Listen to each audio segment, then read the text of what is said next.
नमस्कार साथियों। मैं 2 दिवसीय जो धरना हुआ है 7 और 8 दिसंबर को, उसके सापेक्ष में आप लोगों के बीच आया हूँ उसकी जानकारी के लिए कि क्या रहा, कैसा रहा, क्या चीज़ें हुई।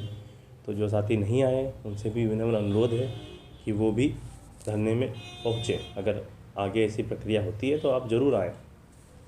तो जो साथी आए वो लोग बहुत बहुत साधुवाद और धन्यवाद के पात्र हैं कि वो अपने हक़ के लिए लड़ रहे हैं और उन्होंने लड़ाई लड़ी है और इसका फल भी उन्हें बहुत अच्छा मिलेगा, मधुर फल मिलेगा। तो अब बात करते हैं धरने पे।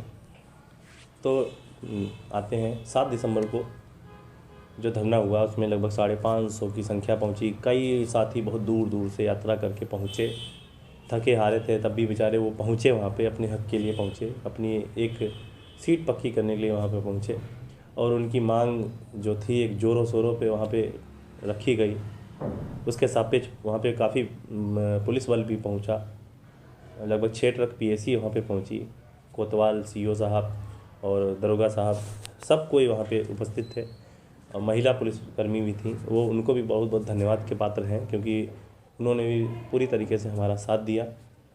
और जो साथी हमारे आए थे धरने में उन्होंने भी बहुत अच्छा साथ दिया और पूरी तरीके से धरने को एकदम माहौल को बिगड़ने नहीं दिया, उन्होंने संभाले रखा।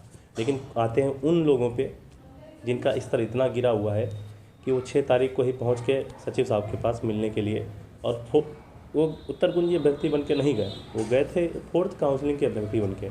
जैसा कि सचिव साहब ने खुद हमको बताया कि वो आप ही के बीच के लोग आए थे 4th काउंसलिंग अभ्यर्थी बन के। उन्होंने कहा कि कल जो है उत्तर कुंजी वालों का धरना है। 6 तारीख को ये लोग गए और 7 को हम लोग गए थे धरने पे। तो उन्होंने पहले बता दिया कि 7 को ये लोग धरने देने आ रहे हैं। तो उसका परिणाम ये हुआ कि सचिव साहब नदारद रहे। इन लोगों ने सोचा था कि ये अभ्यर्थी दूर दराज से आए हैं, एक दिन बैठेंगे, पूरे दिन चिल्लाएंगे, थक हारे चले जाएंगे उठ के। लेकिन हम लोगों का जज्बा जुनून कहाँ रुकने वाला है। हम लोग रुके नहीं, हम लोग वहीं पे डटे रहे और लगभग 150 की संख्या में साथी जो थे हमारे वहाँ पे धर्मशाला में रुके। उनकी व्यवस्था किया गया खाने पीने का। वो भी बेचारे जैसे भी उन्होंने रात गुजारी और फिर अगले दिन डट गए। और जो भी साथी जो दूर दराज से आए थे जिन्होंने अपना इंतज़ाम खुद स्वयं से किया, वो भी बेचारे अपना रुके, जैसे जैसे उन्होंने रात गुजारी। सर्दियों में रात गुजारना बहुत कठिन होता है। वो भी बेचारे रुके, जहाँ उनको मिला वहाँ वो रुक गए। तो 7 दिसंबर को ये हुआ कि सब रजिस्ट्रार साहब खुद स्वयं चल के आए। हमारी सिर्फ 2 मांग थी। हमारी 2 मांग थी।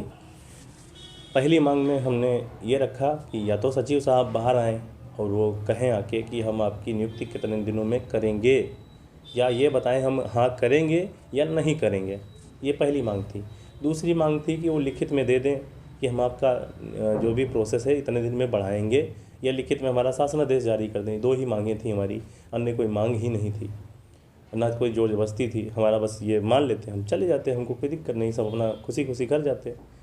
तो उस पर जो है इनकी सचिव साहब तो नदारद थे क्योंकि उनको पहले से सूचना मिल गई थी।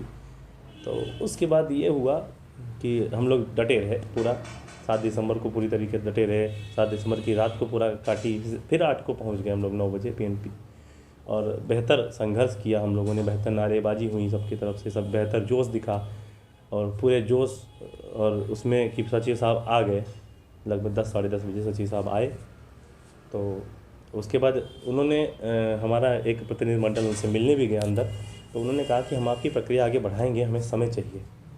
तो उसके बाद हम लोग, क्योंकि उनकी ये मांग हम नहीं माने, हमने वहाँ पे जो हमारा प्रतिनिधिमंडल गया था उन्होंने कहा कि आप बाहर आके बोल दीजिए ये चीज़ें, तो हमारे साथी जो हैं जो बैठे हैं वो चले जाएंगे अपने घर, उनको कोई दिक्कत नहीं है। तो सचिव साहब बोले कि हम नहीं आ सकते क्योंकि बगल में ही डीलर वाले जो थे वो प्रमोशन के लिए अपनी मांग ज़ोर शोर से उठा रहे थे। तो अगर हम आएंगे तो फिर उनकी भी बात हमें सुननी पड़ेगी, जबकि हम उनका कार्य नहीं करने वाले हैं। तो सचिव साहब रजिस्ट्रार साहब को भेजते हैं, जो अभी भी अपॉइंटमेंट हुआ है उनका, अहिरवार साहब। वो आए बाहर और उन्होंने भी अपनी बात सही तरीके से रखी। ऐसा कोई रवैया नहीं था कि उन्होंने कुछ गलत बात कही हो। उन्होंने भी कहा कि हम आपका कार्य करेंगे लेकिन हमें समय चाहिए। उन्होंने भी यही सेम चीज़ दोहराई जो सब रजिस्ट्रार साहब ने 7 तारीख को दोहराई थी। लेकिन उसके बाद भी हम लोग जो थे उनसे सहमत नहीं हुए और हम लोगों ने कहा कि हमें लिखित में चाहिए। तो रजिस्ट्रार साहब अंदर चले गए। उसके बाद हमारे जो अभिभावक के स्वरूप बड़े भैया हैं राहुल कुमार मिश्रा जी, उनका बहुत योगदान रहा इस धरने में, जिन्होंने हम लोगों की पूरी कंधे से कंधा पूरा आशीर्वाद रहा उनका, जिसकी वजह से ये धरना जो था समुचित रूप से हो पाया। और आप सबके खाने पीने की व्यवस्था भी उनके द्वारा ही करवाई गई। उन्होंने पूरा जिम्मेदारी रखी कि हम लोगों को कोई भी किसी भी प्रकार की हानि ना हो, किसी भी प्रकार की कोई समस्या ना हो हम लोगों को। उन्होंने पूरी तरीके से इस चीज़ का ध्यान रखा। कई तत्व आए जिन्होंने धरने को ख़राब करने की प्रयास भी किया, लेकिन उन्होंने बखूबी उसको संभाला। हमको उस मौके को पहुंचने नहीं दिया कि धरना बिगड़े या लोगों के ऊपर कोई समस्या आए। लेकिन कुछ लोग आए थे जिन्होंने समस्या पैदा करने की कोशिश की, और मैं उनका नाम नहीं लेना चाहता क्योंकि उनका स्तर इतना ऊंचा नहीं है कि मैं उनका नाम भी लूँ। बहुत नीचे स्तर के लोग हैं, वो वही स्तर पर रहेंगे। तो अब आते हैं 8 तारीख को, जब उसके बाद हमारा प्रतिनिधिमंडल जो था, एडवोकेट साहब जो हमारे बड़े भैया हैं राहुल कुमार मिश्रा जी, उनके साथ में उनके 2 साथी एडवोकेट थे और मैं भी था वहाँ पे। सचिव साहब के साथ मिलने गया तो सचिव साहब ने कहा कि आप लोग, उन्होंने बहुत विनम्र निवेदन से कहा हाथ जोड़ के कि आप जो है थोड़ा हमको समय दीजिए 10 से 15 दिन का, और हम आपका कार्य करेंगे। और हम स्पेशल अपील नहीं दाखिल किए हैं अब तक, और ना करेंगे, क्योंकि उसमें कोई दम ही नहीं है। हम कहाँ से किस ठोस आधार पे हम स्पेशल अपील दाखिल कर सकें। कई लोगों ने जैसे अफवाह फैलाई थी कि सरकार सुप्रीम कोर्ट चली गई है, तो ये सब चीज़ें बहुत गलत थी, लोगों को खाली गुमराह किया गया। उन्होंने साफ साफ सचिव साहब ने वहाँ पे कहा कि 149 प्रश्न सही हैं, एक प्रश्न जो था वो गलत है, उस पर हम प्रक्रिया आगे बढ़ाएंगे। उन्होंने साफ साफ कहा ये चीज़ को। चूँकि अभी हमारे पास यूपी टेट का काफ़ी प्रेशर है, शासन से काफ़ी दबाव है, तो इसलिए चीज़ें जो हैं थोड़ा रुक के हो रही हैं। लेकिन शासन स्तर से जो क्वेरीज थी हमने उनको भेज दिया कि कैसे क्या करना है, और लगभग 15 दिन में वो आपका आ जाएगा वहाँ से जवाब। और 15 दिन के बाद उन्होंने कहा कि अगर 15 दिन में आ जाएगा तब भी हमको 25 दिन लगेगी आपको नियुक्ति प्रक्रिया पूरी करने में, तब भी 25 दिन आगे लग जाएगा। तो उन्होंने कहा कि ये आपको धैर्य रखने की ज़रूरत है, हमें समय दीजिए आप, हम समय मांगते हैं आपसे। और सचिव साहब ने यह भी अवगत कराया कि काउंटर भी उन्होंने ही लगाया था, जो डबल बेंच में काउंटर लगा था जब हम लोगों ने धरना दिया था 26 जुलाई को, उसके बाद 3 अगस्त को काउंटर लगा था, तो वो काउंटर भी उन्होंने ही लगाया था। वो ये चीज़ को स्वीकार किए। तो हमारे एडवोकेट साहब बोले कि आपने बहुत रद्दी काउंटर लगाया था। उन्होंने कहा कि एडवोकेट साहब ये रद्दी काउंटर नहीं था, लेकिन ये ज़रूर मानते हैं कि एक प्रश्न के अलावा 149 प्रश्न उसमें सही हैं, ये हम मानते हैं। एक प्रश्न गलत हुआ है, क्योंकि अब कुछ लोग ऐसे होते हैं, डिफ़ाल्टर होते हैं, वो नहीं लिख पाते, नाम को इधर उधर कर दिए। अब वो तो गलत हो ही गया हमारा, वो तो गलती है, उस पर हम प्रक्रिया आगे बढ़ाएंगे। तो ये सब घटनाक्रम हुआ। उसके बाद एडवोकेट साहब आप लोगों के समक्ष आए, उन्होंने आप बताया कि ये बातें हुई हैं। तो बस ये है कि हम उनको समय देंगे, हम उनको समय दे रहे हैं। धरना ख़त्म नहीं हुआ है, धरना स्थगित हुआ है, धरना ख़त्म नहीं हुआ। इस चीज़ को आप लोग गांठ बांध लीजिए कि धरना स्थगित हुआ है, धरना ख़त्म नहीं हुआ है। जब भी ज़रूरत पड़ेगी हम लोग फिर से ज़ोर शोर से वहीं पहुँचेंगे। और टीम की जिम्मेदारी है, हम लोगों की, हम सब साथियों की जिम्मेदारी है, हमारे साथ कंधे से कंधा मिलाकर जो भी साथी लड़ रहे हैं उनकी जिम्मेदारी है कि जो भी साथी आएंगे उनका ख्याल रखा जाएगा, उनके खाने पीने चाय नाश्ते की प्रबंध की किया जाएगा। ये सारी जिम्मेदारी हमारी है। बस ये है कि आप लोग ज़्यादा से ज़्यादा संख्या में आइए ज़रूर, और जो लोग सोए हुए हैं वो भी आएँ। हम चाहते हैं कि आप लोग आएँ। धरना ख़त्म नहीं हुआ है, ठीक है, धरना स्थगित हुआ है। धरना स्थगित तब तक है जब तक वहाँ से कुछ सकारात्मक रवैया नहीं देखने को मिलता। सकारात्मक या नकारात्मक दोनों पक्ष देखने को मिलेंगे। सकारात्मक देखने को मिलेगा तो हम अपनी प्रोसेस आगे बढ़वा लेंगे, आप लोगों की नियुक्ति प्रक्रिया जो है आगे बढ़ जाएगी। अगर कुछ भी नकारात्मक आता है तो फिर से हम वहाँ पे बैठ जाएंगे।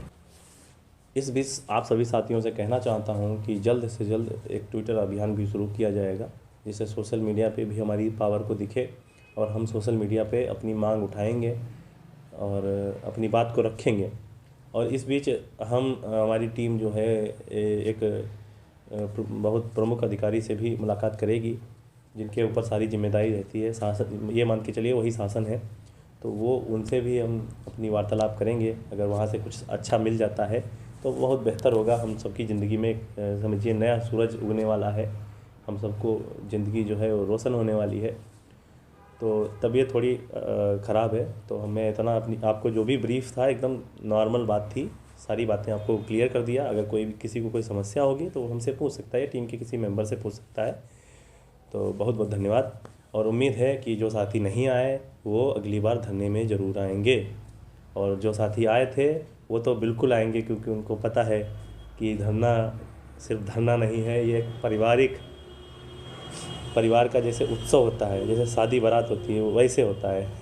तो आप लोग ज़रूर आएँ अगली बार अगर टीम का आह्वान हो। और एक और बात जोड़ना चाहते हैं कि नक्कलों से सावधान रहें, जो नकली फर्जी ग्रुप बने हैं उनसे दूर रहें, जो फर्जी अफवाह फैलाते हैं उनसे भी दूर रहें, क्योंकि हम वो अब नहीं रह गए हैं कि ये नकली लोगों के झांसे में आए। हम लोग पढ़े लिखे हैं, समझदार हैं, तो अपनी चीज़ें खुद हम सीखना चाहते हैं या करना चाहते हैं। तो हम लोगों को अब इन लोगों से बिल्कुल दूर रहना है। टीम के सिर्फ ग्रुप जो हैं उनका एक नाम है भावी शिक्षक समूह के नाम से ग्रुप है, एक ग्रुप है केविट ग्रुप के नाम से, एक ग्रुप है उत्तर कुंजी लीगल टीम। तीन नाम से जो ग्रुप हैं उन्हीं में आप जुड़िए, बाकी सारे ग्रुप आप छोड़ दीजिए, क्योंकि सारे ग्रुप सिर्फ अफवाह फैलाते हैं, सिर्फ नौटंकी करते हैं, अन्य कुछ काम नहीं करते हैं। बाकी आपकी जो मर्ज़ी, आप जहाँ रहना चाहते हैं आप रह सकते हैं, किसी को कोई ज़ोर ज़बरदस्ती या दबाव नहीं है। और उम्मीद करते हैं आप लोगों को सारी बातें समझ में आ गई। बहुत बहुत धन्यवाद।